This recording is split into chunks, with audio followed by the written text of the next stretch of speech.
Mr. Layton?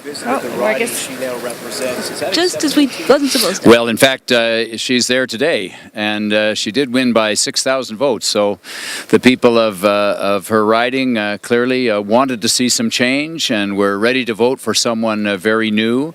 And I think they're going to be very excited by the representation they'll be receiving from Madame Brosseau. Mr. Layton, what are your priorities for this session? I beg your pardon? What are your priorities for this session? Well, of course, we're going to make sure that the concerns of working families across the country, people who are trying to make ends meet, are front and center of the agenda of the House of Commons. In particular, as I emphasized today in my speech, we want to see the retirement security crisis in this country addressed. We know that provinces want to see the Canada Pension Plan strengthened. We've been calling for that. Stephen Harper has so far refused to really take the issue seriously. So we're going to be driving hard on that question, as well as the whole issue of job creation, affordability of people's day-to-day lives, like credit card interest rates and other issues that families are facing day to day. And so it's a question of taking those concerns we've heard from Canadians all across the land, so many of whom have now given their confidence to us to carry their concerns forward, and putting them on the floor of the House of Commons with practical proposals to actually get things done, because that's our goal. You were following up on that, Mr. Layton. At the back.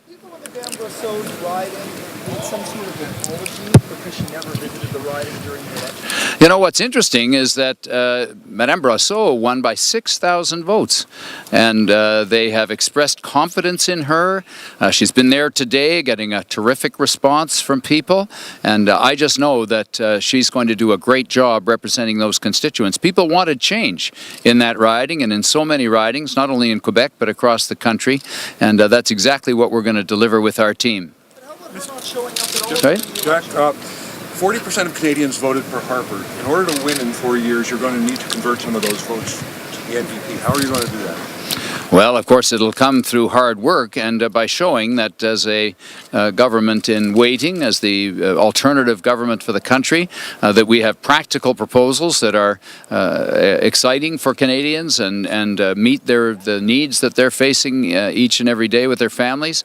And of course, it also means working hard to build right across the country in areas where, for example, we came second in the last election. 133 ridings, we came second, and so there's some growth possibilities there, and we'll be working hard to make sure that every Canadian gets that voice that they're looking for. Mr. Layton over here, Mr. Layton over here. I beg your pardon? Sorry? Sorry, the Conservatives have a mandate of 4 years and a majority. So how exactly do you breathe life into your agenda? How do you make it more than just a lot of noise on the floor of the House of Commons? Well, the first thing is to work with people across the country to put pressure on the Stephen Harper government when they're not doing the right thing. For example, his complete absence of real commitment to deal with the retirement security crisis that so many seniors or near seniors, people planning ahead, are facing, is one of those issues that we're going to push very hard. And when Canadians across the country and other leaders from, for example, provincial premiers and others are pushing for that kind of change at the same time as we are in the House of Commons and across the country, you can make governments move. We've seen this before, and that's what an official and effective opposition is supposed to be doing. And that's exactly what we'll be doing. Monsieur Layton, to sort of moderate your... Sorry, and then I'll come right over. Yeah. The budget's going to be introduced shortly. Mr. Flaherty's already said that it's not likely to be any different than what they had before. I mean, how many your chances of actually getting those things you wanted into that budget stated before the election less now than it was back then? Well, I hope that Mr. Harper is true to his word. He said he's going to represent all Canadians and reach out to them all in his speech on election night. Well, that means he needs to recognize that 60% of Canadians did not support his party. They wanted to see new directions. So I would hope he doesn't come back with exactly the same proposition that he went into the election with, but that instead he listens to what the major concerns of Canadians have been and modifies his approach accordingly. And we're suggesting that the whole question of pension reform and strengthening people's retirement security would be one of those areas where he could demonstrate that he's been actually listening to Canadians.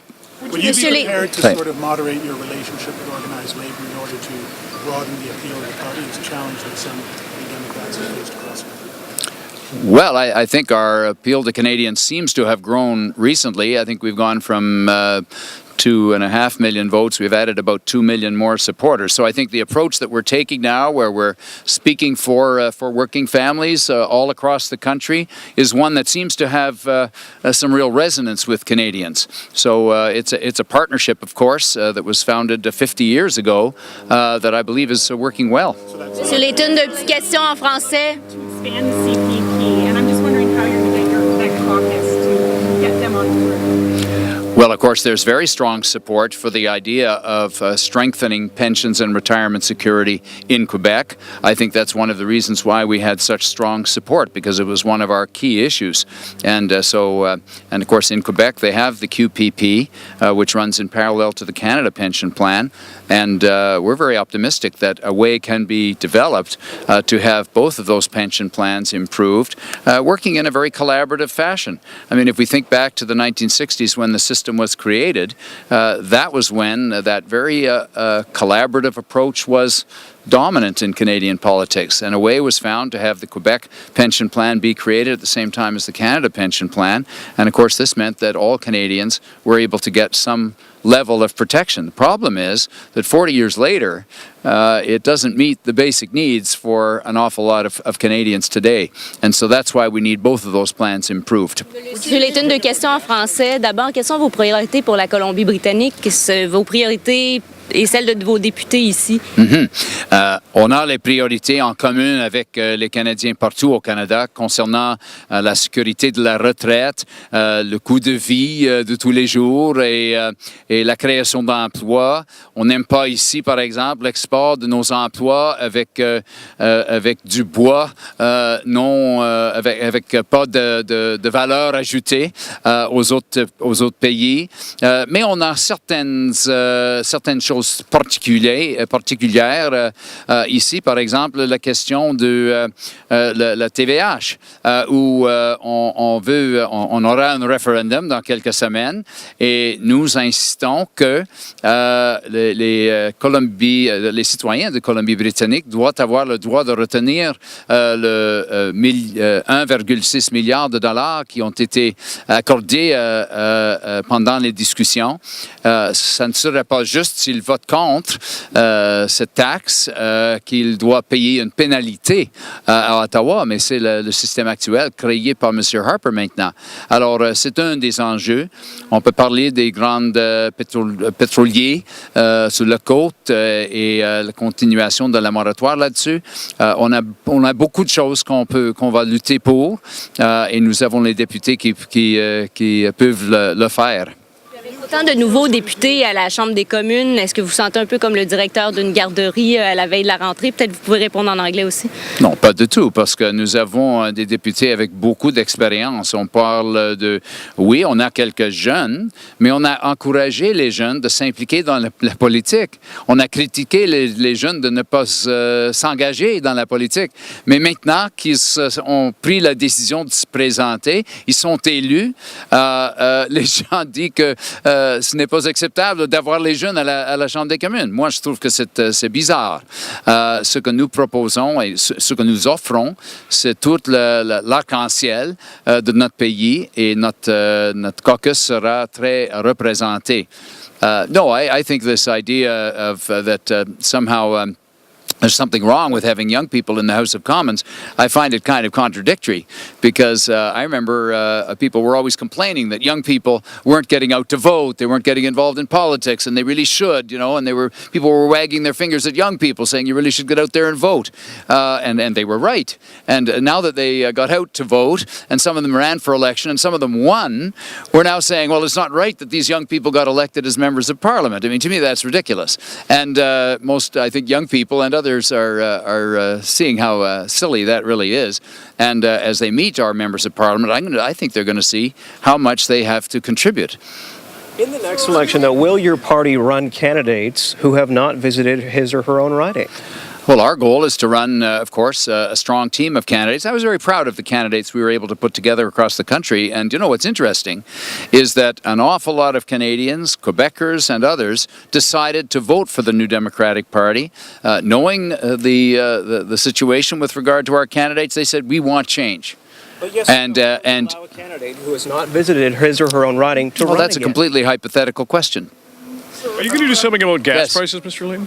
I'll come back to gas prices in 1 sec. Just a bunch of new job opportunities in your office with your new job, along with new MPs. It's true. Recruiting out of these 2,500 positions. I have not. I came in this morning and I'm headed back this evening. Are these the type of people you'd like to fill those jobs? Will there be union supporters in your...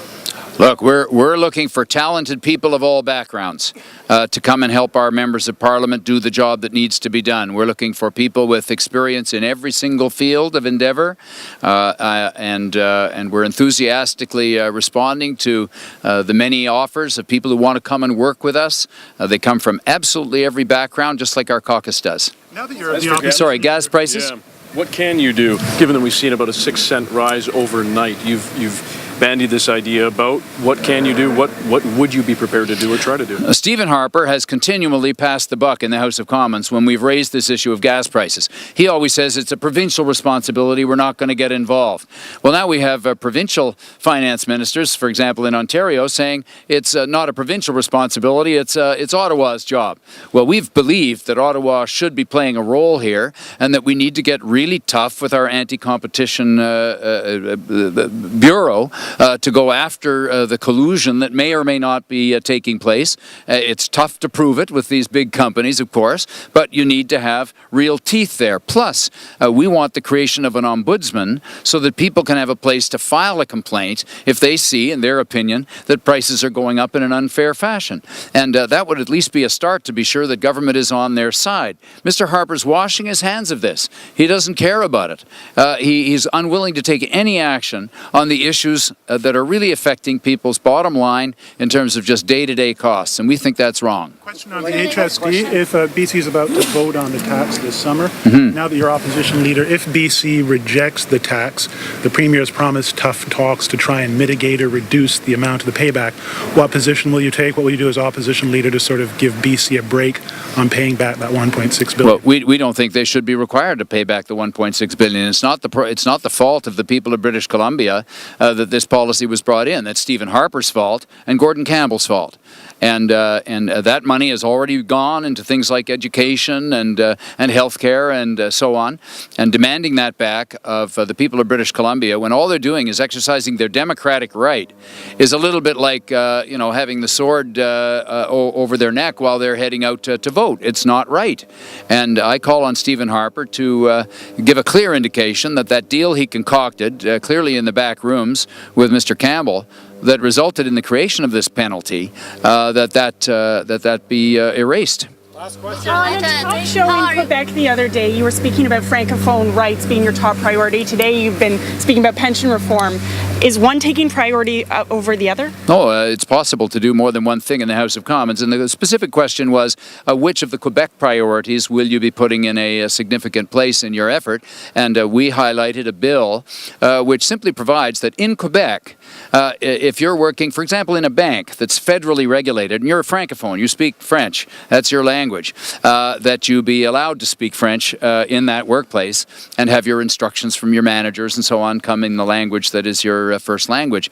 Right now, if you work in a provincially regulated financial institution like Desjardins Credit Union, which is the biggest bank in Quebec, you have that right. But if you work across the street in La Banque Nationale, which is regulated by Ottawa, you haven't got it.